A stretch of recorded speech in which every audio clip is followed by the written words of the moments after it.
Hi friends, అందరికీ నమస్కారం. Welcome to Sukruthi's home. మార్గశిర గురువారాల్లో 5 వారాలు ఎంతో పవిత్రమైనవి. మార్గశిర లక్ష్మీ వారాల్లో 2 వారాలు పూర్తయినవి.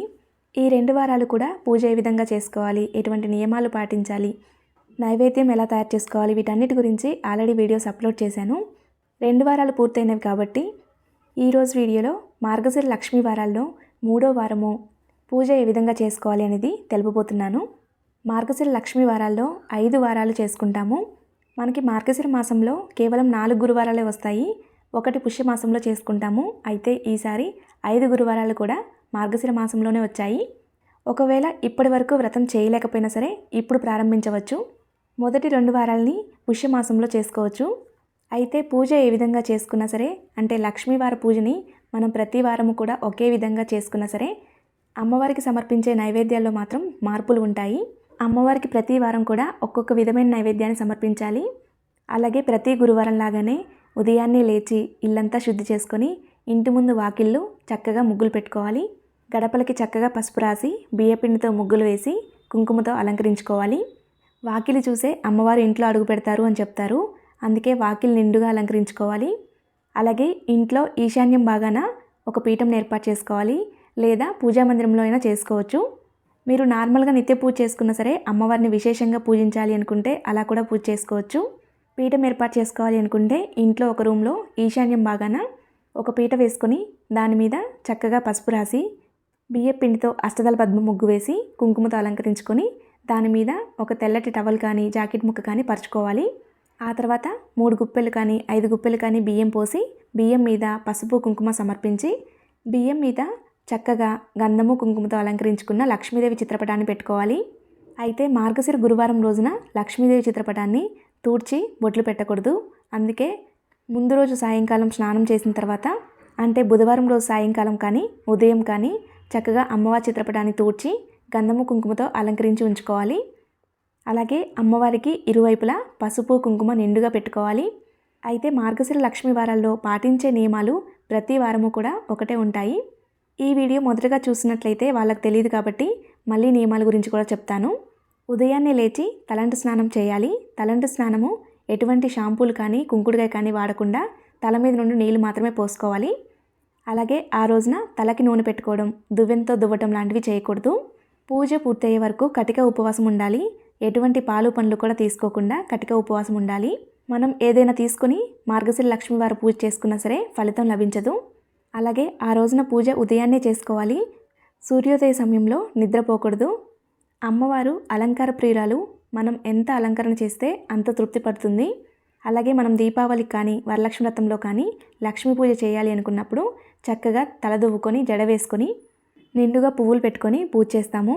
అంటే అమ్మవారు అలంకార ప్రియురాలు కాబట్టి మనం కూడా ఎంత అలంకరణ చేసుకొని పూజ చేస్తే అమ్మవారు అంత సంతోషపడుతుంది అని చెప్పుకుంటాము. కానీ మార్గశిర గురువారాల్లో మాత్రం తల దువ్వటం, తలకి నూనె పెట్టుకోవడం లాంటివి అస్సలు చేయకూడదు. అలాగే పూజలో రాగి చెంబును ఏర్పాటు చేసుకుంటే కూడా ఇంట్లో అంతా పాజిటివ్గా ఉంటుంది. కలశంతో సమానంగా భావించాలి. రాగి చెంబుకి చక్కగా గంధము కుంకుమతో అలంకరించి నిండుగా నీరు తీసుకొని దానిలో పసుపు కుంకుమ పువ్వులు వేసి, అలాగే మీ దగ్గర ఉంటే దశాంగం కూడా వేసి పీఠం మీద ఈశాన్యం వైపుగా పెట్టుకోవాలి. అలాగే లక్ష్మీదేవి విగ్రహం ఉంటే లక్ష్మీదేవి విగ్రహం కూడా పూజలో పెట్టుకోవచ్చు, లేదంటే చిత్రపటంకే పూజ చేసుకోవచ్చు. అమ్మవారిని ఇలాగే అలంకరించాలి అనే నియమం అయితే లేదండి. మన తృప్తి కోసం అమ్మవారిని అలంకరించాలి. ఈరోజైతే నేను అమ్మవారిని పసుపు కొమ్ములతో అలంకరిస్తున్నాను. అమ్మవారికి ప్రతి వారం కూడా ఒకే విధంగా పూజ చేసుకోవచ్చు. కాకపోతే మన తృప్తి కోసం అమ్మవారిని విశేషంగా ఏ విధంగా అయితే పూజలు చేసుకుంటామో ఒక్కొక్క వారము ఒక్కొక్క విధంగా విశేషంగా పూజ చేసుకోవచ్చు. అంటే పంచగవ్య దీపారాధన, ఉప్పు దీపారాధన, క్షీర దీపారాధన, జల దీపారాధన, తమలపాకుల దీపారాధన, అలా మన వీలును బట్టి ఎంత విశేషంగా పూజ చేసుకోగలిగితే అంత విశేషంగా చేసుకోవచ్చు. ఇక్కడ నేను ఇన్ని పసుపు కొమ్ములు పెడుతున్నాను కదా, వీటన్నిటిని మళ్ళీ ఏం చేయాలి అని మీకు సందేహం రావచ్చు. ఈ పసుపు కొమ్ములతో మళ్ళీ మనం అష్టోత్తరం చదువుకోవడానికి, మాల తయారు చేసి అమ్మవారికి సమర్పించడానికి ఉపయోగించుకోవచ్చు. అలాగే అమ్మవారి విగ్రహాన్ని కూడా పెట్టుకొని అటు ఇటు ఏనుగులు పెట్టుకుంటున్నాను. ఇలా అమ్మవారిని మన మనసుకు నచ్చినట్లుగా అలంకరించుకోవచ్చు.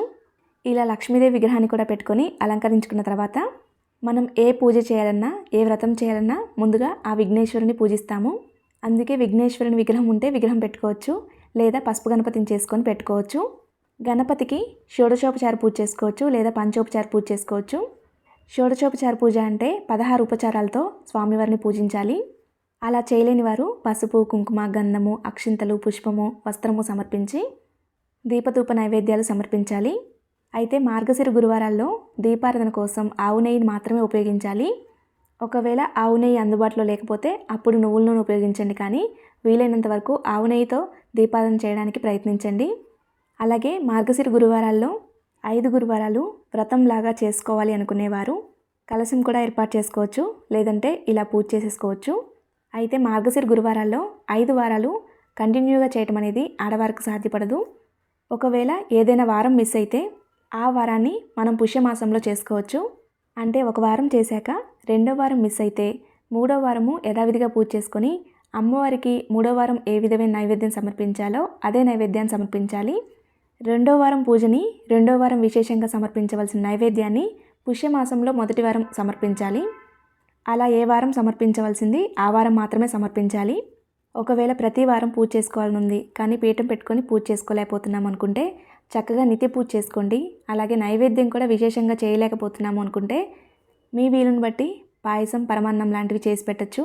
లేదా అవి కూడా చేయలేమనుకుంటే పాలు, పండ్లు సమర్పించైనా సరే పూజ చేసుకోండి. అయితే మీరు పూజ ఏ విధంగా చేసుకున్నా సరే నియమాలు పాటించడానికి ప్రయత్నించండి. అంటే పూజ పూర్తయ్యే వరకు ఏమీ తినకుండా ఉండడం, తలకి ఆయిల్ పెట్టుకోకుండా ఉండడం, తల దువ్వకుండా ఉండడం లాంటివి పాటించండి.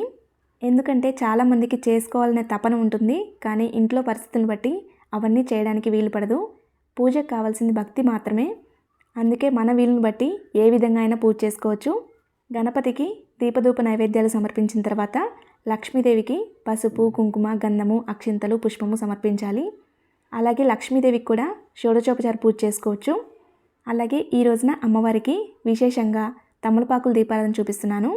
ఒక ప్లేట్ తీసుకొని లేదా పీఠం మీదైనా సరే చక్కగా బియ్యపిండితో అష్టదళ పద్మ ముగ్గు వేసుకోవాలి. ఆ తర్వాత 4 వైపులా బంధనం గీయాలి, పసుపు కుంకుమతో అలంకరించాలి. అయితే ఇక్కడ ప్లేట్ తీసుకున్నట్లయితే రాగి ప్లేట్ కానీ, ఇత్తడి ప్లేట్ కానీ, వెండి ప్లేట్ కానీ తీసుకోవాలి, కానీ స్టీల్ ప్లేట్ వాడకూడదు. ఇలా ఏర్పాటు చేసుకొని ఇప్పుడు ఒక 5 తమలపాకులు తీసుకోవాలి, శుభ్రంగా కడిగి తుడుచుకోవాలి. తర్వాత 5 తమలపాకులకి కాడ కట్ చేసుకొని పక్కన ఉంచుకోవాలి. ఈ కాడలు పడేయకండి. తమలపాకుల దీపారాధనలో కాడలు కూడా చాలా ప్రాముఖ్యము. ఒకవేళ 5 తమలపాకుల్లో ఒక తమలపాకుకి కాడ లేకపోతే కాడ ఉన్న తమలపాకులు మాత్రమే తీసుకోవాలి. 5 కాడలు ఖచ్చితంగా ఉండాలి. ఇప్పుడు ఈ 5 తమలపాకులకి చక్కగా గంధము, కుంకుమతో అలంకరించాలి. నేను మొదటి వారము పంచగవ్య దీపారాధన, 2వ వారము ఐశ్వర్య దీపారాధన చూపించాను. అలాగే ఈ రోజున అమ్మవారికి విశేషంగా తమలపాకుల దీపారాధన చూపిస్తున్నాను. తమలపాకులకి అష్టైశ్వర్యాలు ప్రసాదించే శక్తి ఉంటుందండి. అందుకే తమలపాకుల దీపారాధన చేయటం వలన అష్టైశ్వర్యాలు కలుగుతాయి. అలాగే మానసిక ప్రశాంతత లభిస్తుంది. ఇలా తమలపాకులన్నిటికీ బొట్లు పెట్టుకున్న తర్వాత ఇప్పుడు ఈ తమలపాకుల్ని ప్లేట్లో ఏర్పాటు చేసుకోవాలి. ఇలా తమలపాకులు 5టిని 5 వైపులుగా పెట్టుకోవాలి. ఇప్పుడు తమలపాకుల మీద 2 ప్రమిదలు పెట్టుకోవాలి. ప్రమిదలకి చక్కగా గంధము, కుంకుమతో అలంకరించి పెట్టుకోవాలి. ఒకవేళ ఒక్క ప్రమిదే ఉన్నట్లయితే కింద ఇంకొక తమలపాకు వేసుకొని పెట్టుకోవచ్చు. ఇందులో కూడా ఆవు నెయ్యిని వడ్డించుకోవాలి. ఇప్పుడు 5 ఒత్తుల్ని కలిపి ఒక ఒత్తిలాగా చేసుకొని, అయితే ఈ తమలపాకుల దీపారాధన అనేది మార్గశిర గురువారాల్లోనే కాకుండా అమ్మవారికి ఎంతో ప్రీతికరమైన రోజుల్లో, అంటే మంగళవారం కానీ శుక్రవారం రోజుల్లో కానీ ఇలా దీపారాధన చేస్తే చాలా మంచిది. మనం ఒలిచిపెట్టుకున్న కాడల్ని కూడా ఈ ప్రమిదల్లో వేసుకోవాలి. దీపారాధన ఒత్తులతో పాటు ఇవి కూడా పూర్తిగా పూర్ణమవుతాయి. ఇవి పూర్ణమైనప్పుడు వీటి నుండి వెలువడే పొగ వలన ఎన్నో ఆరోగ్య ప్రయోజనాలు ఉంటాయి. దీపారాధనని ఏకహారతితో కానీ అగరబత్తులతో కానీ వెలిగించాలి. దీపారాధన చేసిన తర్వాత దీపానికి కుంకుమ అలంకరించి అక్షింతలు, పుష్పము సమర్పించాలి. అయితే మార్గశిర గురువారాల్లో పూజ పూర్తయ్యే వరకు అయితే నియమాల గురించి మాట్లాడుకున్నాము. పూజ పూర్తయిన తర్వాత మనం భోజనం చేసేయచ్చు. అలాగే సాయంకాలం సమయంలో, సూర్యాస్తమయం సమయంలో నిద్రపోకూడదు. అంటే ఉభయ సంధ్య వేళల్లో 2 పూటల సూర్యోదయ సమయంలో, సూర్యాస్తమయం సమయంలో నిద్రపోకూడదు. అలాగే ఆడపిల్లని అస్సలు కొట్టకూడదు. మనం మార్గశిర లక్ష్మీవార వ్రత కథలో వింటాము, ఆడపిల్లని కొట్టడం వలన వ్రత ఫలితం దక్కదు, అంటే లక్ష్మీదేవి అనుగ్రహం కలగదు. అందుకే ఆ రోజున ఆడపిల్లని తిట్టడం కానీ కొట్టడం కానీ అస్సలు చేయకూడదు. ఆ రోజే కాదండి, ఆడపిల్ల ఇంట్లో లక్ష్మీదేవితో సమానము. అందుకే ఆడపిల్ల మీద గట్టిగా అరవడము, తిట్టడము, కొట్టడం లాంటివి చేయకుండా ఉంటేనే మంచిది. అలాగే ఆ రోజున ఆడవారు తలగడను ఒళ్ళో పెట్టుకొని కూర్చోకూడదు. జుట్టు వీరబోసుకొని తిరగటము, గోర్లు కత్తిరించడము, జుట్టు కత్తిరించడం లాంటివి కూడా చేయకుండా ఉంటేనే మంచిది. అలాగే అమ్మవారికి చిట్టి గాజులతో కానీ, గాజులతో కానీ అష్టోత్తరం చదువుకోవాలి. ఆ రోజున పూజలో తప్పకుండా అమ్మవారికి అష్టోత్తర శతనామావళి, అష్టలక్ష్మి స్తోత్రము, లలిత సహస్రనామాలు చదువుకుంటే చాలా మంచిది. అలాగే శ్రీ సూక్తం కూడా చదువుకోవచ్చు. అలాగే అమ్మవారికి మంగళకరమైన వస్తువులన్నీ సమర్పిస్తూ మన వీలుని బట్టి ఏవి చదువుకోవాలనిపిస్తే అవి చదువుకోవచ్చు. అలాగే అమ్మవారిని పూజించిన రోజు తప్పకుండా స్వామివారిని స్మరించాలి. అప్పుడే పూజా ఫలితం మనకు దక్కుతుంది. స్వామివారి విగ్రహం పెట్టుకున్నా పెట్టుకోకపోయినా సరే స్వామివారికి సంబంధించి విష్ణు సహస్రనామాలు కానీ, గోవిందనామాలు కానీ తప్పకుండా చదువుకోవాలి. మనం విశేషంగా అమ్మవారిని పూజించినా సరే స్వామివారిని పూజించకపోతే అమ్మవారు అనుగ్రహించరు. అలాగే స్వామివారిని పూజించినా సరే అమ్మవారిని తలుచుకోకపోతే పూజా ఫలితం దక్కదు. ఒకవేళ ఇవేమీ చదవటం రాదు అనుకుంటే టీవీలో కానీ, ఫోన్లో కానీ పెట్టుకొని వింటూ పూజ చేసుకోవచ్చు. ఒకవేళ అలా కూడా కుదరదు అనుకుంటే ఓం శ్రీ లక్ష్మీదేవి అయిన మహా అని చదువుకుంటూ పూజ చేసుకోవచ్చు. అలాగే శ్రీమాత్రే నమః అని చదువుకోండి, 108 సార్లు చదువుకోవాలి. అలాగే ఓం శ్రీ భగవతి వాసుదేవాయ నమః అని చదువుకోండి, గోవింద గోవింద అనుకోండి, 108 సార్లు చేసుకోండి. తప్పకుండా అమ్మవారి అనుగ్రహంతో పాటు స్వామివారి అనుగ్రహం కూడా మనకు కలుగుతుంది. మనం అన్నీ చదువుకున్న తర్వాత అమ్మవారికి తాంబూలం సమర్పించాలి. చీర కూడా సమర్పించవచ్చు, లేదా 2 జాకెట్ ముక్కల్లో 2 తమలపాకులు పెట్టి పసుపు, కుంకుమ, వక్క, ఖర్జూరము, పండ్లు, పూలు, గాజులు పెట్టి అమ్మవారికి తాంబూలం సమర్పించాలి. పండ్లు కూడా 2 పెట్టాలి, 1 పెట్టకూడదు. ఇలా అమ్మవారికి తాంబూలం సమర్పించి కొన్ని అక్షింతలు చేతిలో పట్టుకొని వ్రతకథను చదువుకోవాలి లేదా వినాలి. ఆ తర్వాత ఆ కథ అక్షింతల్ని కొన్ని అమ్మవారి దగ్గర సమర్పించి కొన్ని మన తల మీద వేసుకోవాలి. తర్వాత అమ్మవారికి ధూపం చూపించి నైవేద్యం సమర్పించి కర్పూర నీరాజనం సమర్పించాలి. అమ్మవారికి ఎంతో సువాసన భరితంగా ఉండే సాంబ్రాణి ధూపం అంటే ఎంతో ప్రీతికరము. వీలుంటే బొగ్గులు కాల్చి సాంబ్రాణి ధూపం వేస్తే కూడా చాలా మంచిది. లేదంటే ఇలా నార్మల్గా ధూప్ స్టిక్స్తో అయినా వేయండి. అలాగే 3వ వారం అమ్మవారికి పరమాన్నము, అప్పాలు నైవేద్యంగా సమర్పించాలి. అమ్మవారికి సమర్పించే ఈ పరమాన్నము, అప్పాలు తేలిగ్గా ఎలా తయారు చేసుకోవాలనేది నెక్స్ట్ వీడియోలో షేర్ చేస్తాను. అమ్మవారికి కర్పూర నీరాజనం సమర్పించాలి. అలాగే మనం ఈశాన్యం భాగాన రాగి చెంబుని ఏర్పాటు చేసుకున్నాం కదా, దానిలో నీటిని పూజ పూర్తయిన తర్వాత దీపారాధన కూడా కొండెక్కిన తర్వాత ఆ నీటిని తీసుకొని ఇల్లంతా ఒకసారి చల్లుకొని తర్వాత ఏదైనా చెట్టు మొదట్లో పోయాలి, లేదా ఎవరూ తొక్కని ప్రదేశంలో పోయాలి. అలాగే అమ్మవారి దగ్గర అష్టోత్తరం చదువుకున్న గాజులతో మళ్ళీ మనం పూజలో అష్టోత్తరం చదువుకోవడానికి ఉపయోగించుకోవచ్చు, లేదా మాల చేసి అమ్మవారికి సమర్పించవచ్చు. మన ఇంటికి ఎవరైనా ముత్తైదులు వచ్చినప్పుడు తాంబూలంగా ఇవ్వవచ్చు, మనం ధరించవచ్చు. అలాగే అమ్మవారి దగ్గర పెట్టిన తాంబూలాన్ని ఎవరైతే పూజ చేస్తారో వాళ్ళే స్వీకరించాలి. ఆ జాకెట్ ముక్కల్ని మనమే ధరించాలి. ఒకవేళ ఆ జాకెట్ ముక్కలు మనం అలాంటివి వాడము అనుకుంటే మనం వాడే బ్లౌజెస్కి లైనింగ్ లాగా వేసుకోవచ్చు, లేదా ఇలానే పీఠం ఏర్పాటు చేసుకున్నప్పుడు పీఠం మీద వేసుకోవడానికి ఉపయోగించుకోవచ్చు. లేదా దేవుడి ఫోటోలు శుద్ధి చేసుకోవడానికి మనం క్లాత్లు పెట్టుకుంటాం కదా, అక్కడ ఈ జాకెట్ ముక్కలు ఉపయోగించుకోవచ్చు. అమ్మవారి దగ్గర పెట్టుకున్న పసుపు, కుంకుమ, అలాగే అమ్మవారి చిత్రపటం యథావిధిగా తీసుకువెళ్ళి పూజా మందిరంలో పెట్టుకోవచ్చు. ఈ విధంగా మార్గశిర మాసంలో గురువారాల్లో పూజ చేసుకోవడం వలన అమ్మవారి అనుగ్రహం కలుగుతుంది.